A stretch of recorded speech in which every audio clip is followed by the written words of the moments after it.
Hello नमस्कार राम राम प्रणाम साथियों।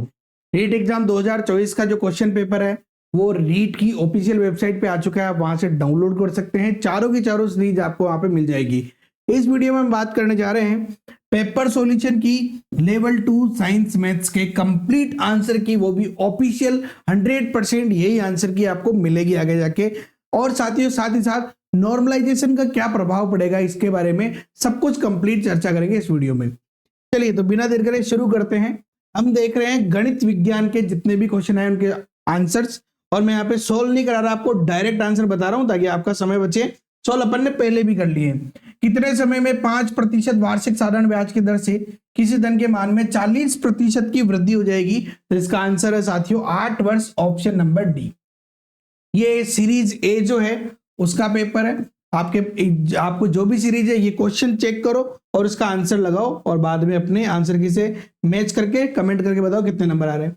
अगला प्रश्न है, आयत चित्र में आयतों की ऊंचाइयां उस वर्गों की होती है तो बारंबारताओं के समानुपाती। ऊंचाई किसको दिखाती है? बारंबारता को। अगला प्रश्न है साथियों, यदि किसी वर्ग की भुजा को 25% बढ़ा दिया जाए तो उसका क्षेत्रफल कितना बढ़ जाएगा? तो 56.25% बढ़ जाएगा। नहीं, ऑप्शन नंबर ए इसका आपको आंसर हो जाएगा। चलिए अगले प्रश्न की ओर बढ़ते हैं। अगला प्रश्न है हमारा शिक्षण विधियों से संबंधित प्रश्न है 94। निम्नलिखित में से कौन सा कथन गणित की प्रकृति को बिंबित नहीं करता है? नहीं करता है तो देखिए, गणित में सामान्य कर्ण का क्षेत्र सीमित होता है, ये गलत है। ठीक है ना, गणित में सामान्य कर्ण का क्षेत्र व्यापक होता है। ठीक है, तो ये इसका आंसर। चलिए अगला प्रश्न देखते हैं अपन। गणित ऐसी अमूर्त व्यवस्था का अध्ययन है जो अमूर्त तत्वों को मिलकर बनी है। इन तत्वों को मूर्त रूप में परिभाषित किया गया है। यह कथन किसने कहा है? तो इसका आंसर है हॉगवेन कथन। हॉगवेन का है ये कथन। किसका है? हॉगवेन का। चलिए अगला प्रश्न देखते हैं अपन यहाँ पे। अगला प्रश्न, एक समांतर चतुर्भुज और त्रिभुज क्षेत्रफल में समान है, ठीक है, और एक ही आधार पर स्थित है। यदि समांतर चतुर्भुज की ऊंचाई 2 सेंटीमीटर है तो त्रिभुज की ऊंचाई कितनी हो जाएगी भैया? तो डबल हो जाएगी। यहाँ पे ऑप्शन नंबर डी इसका आंसर हो जाएगा 4 सेंटीमीटर। ठीक है, अगला प्रश्न है 2 की पावर 0 प्लस 2 की पावर -1 और प्लस 2 की पावर -2। ठीक है, तो भैया इसका आंसर हो जाएगा अपना ऑप्शन नंबर ए, यानी कि 7/4 इसका आंसर हो जाएगा। चलिए अगला प्रश्न की ओर बढ़ते हैं अपन। फास्टली आंसर बता रहा हूं मैं आपको ताकि आपका टाइम खराब नहीं हो, डायरेक्ट चेक करो बस। नए प्रकरण के प्रति विद्यार्थियों का ध्यान आकर्षित करने के लिए अध्यापक द्वारा कक्षा कक्ष में प्रस्तुत की जाने वाली परिस्थितियों को क्या कहते हैं? प्रस्तावना कहते हैं। क्या कहते हैं? प्रस्तावना, जिसकी सहायता से पूर्व ज्ञान निकाला जाता है। लेकिन कहते क्या है? प्रस्तावना। ध्यान रखना, बहुत सारे लोग गलत बताएंगे इसको। चलिए अगला प्रश्न है 99। 3 सेंटीमीटर भुजा वाले समबाहु त्रिभुज जो है उसका क्षेत्रफल, तो इसका क्षेत्रफल आपको पता है √3/4 भुजा स्क्वायर होता है, तो 3 का स्क्वायर 9। ऑप्शन नंबर ए इसका आंसर हो जाएगा। बहुत ही शानदार प्रश्न था। चलिए अगला प्रश्न है, मूल्यांकन वह निर्णय या व्याख्या है जिसको किसी छात्र के विषय में प्राप्त सूचनाओं के आधार पर दिया जाता है। यह कथन किसने कहा है? ठीक है ना, तो यह कथन किसने कहा भैया? क्लार्क एंड स्टार ने। किसने? क्लार्क एवं स्टार ने कहा है। अगला प्रश्न है, किसी दिए गए समूह में आंकड़ों को महत्तम मान तथा न्यूनतम मान में अंतर को क्या कहते हैं? तो परिसर कहते हैं। क्या कहते हैं भैया? परिसर कहते हैं। अगला प्रश्न है, 1 सेकंड 1 घंटे का कितना दशमलव भाग है? बहुत सिंपल सा प्रश्न था ये। ठीक है ना, आपको केवल भाग देना था, तो यहाँ पे इसका ऑप्शन आ जाएगा option number B 0.000277। P plus P bar का मान कितना हो गया? तो 1 होगा इसका मान, घटना के होने और नहीं होने की प्रायिकता। अगला प्रश्न, पूर्व कथन करना कार्य सूचक क्रिया किस उद्देश्य से संबंधित है? तो भैया ज्ञानोपयोग से संबंधित है ना। पूर्व कथन करना या पूर्व ज्ञान को टटोलना ज्ञानोपयोग से संबंधित है। ठीक है, चलिए अगला प्रश्न हमारा 105 नंबर। छात्र गणित की साधारण क्रियाओं को बिना कागज और पेंसिल की सहायता से करता है, यह कहलाता है क्या भैया? मौखिक गणित। क्या कहलाती है? मौखिक गणित। चलिए अगला प्रश्न देखते हैं अपन। यदि एक परीक्षण उस उद्देश्य का मापन करे जिसकी पूर्ति हेतु उसकी रचना की गई है तो उसमें कौन से जो ये गुण है वो निहित होता है? तो भैया इसका आंसर हो जाएगा वेदता। ठीक है ना, क्या हो जाएगा, वेधता, पर वो जो है मापन वेद होता है। चलिए अगला प्रश्न, एक्स क्यूब माइनस 8 का एक गुणनखंड, तो एक्स माइनस 2 और x square plus 2x plus 4, ठीक है ना, तो ये इसका गुणनखंड हो जाएगा।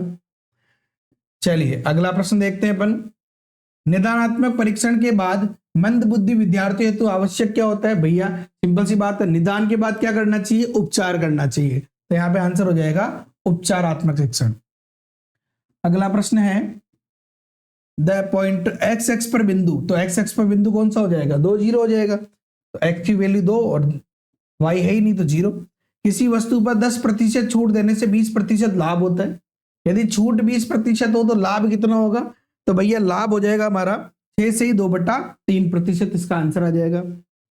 चलिए अगले प्रश्न की ओर बढ़ते हैं, क्वेश्चन नंबर 111, विकर्ण वाला प्रश्न है, किसी घन का विकर्ण की बात करें अपन, तो यहां पे इसका आंसर क्या हो जाएगा, 10√3 सेंटीमीटर, ठीक है। अगला प्रश्न है, गणित शिक्षण में उच्च प्राथमिक स्तर तक सूत्र स्थापन, ठीक है ना, तो सूत्र को स्थापित करना आगमन विधि से, ठीक है ना, सूत्र किससे स्थापित किया जाता है, आगमन विधि से स्थापित किया जाता है। चलिए अगला प्रश्न देखते हैं अपन, यहाँ पे 113 की 5 बटा यहाँ पे 9, 3/7, 11/13, 6/11, 7/8 भिन्न, सबसे बड़ी और सबसे छोटी भिन्न का योग, ठीक है ना, तो क्या आएगा आंसर, 1 सही 17/56, इसका आंसर आ जाएगा। चलिए अगला प्रश्न है, 5 अंक, ये वाला, यदि 114, यदि किसी कोण के समपूरक तथा पूरक कोण का अनुपात ये है तो कोण का मान कितना है, तो भैया ऑप्शन नंबर सी यानी कि 30 इसका आंसर है।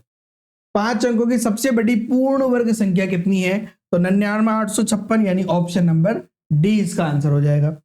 चलिए अगला प्रश्न देखते हैं अपन, यदि 2 बराबर आयतन वाले बेलनों की ऊंचाई का अनुपात 1/3 है तो त्रिज्याओं का अनुपात कितना हो जाएगा, √3:1, ठीक है ना, √3:1 इसका आंसर हो जाएगा। चलिए अगला प्रश्न,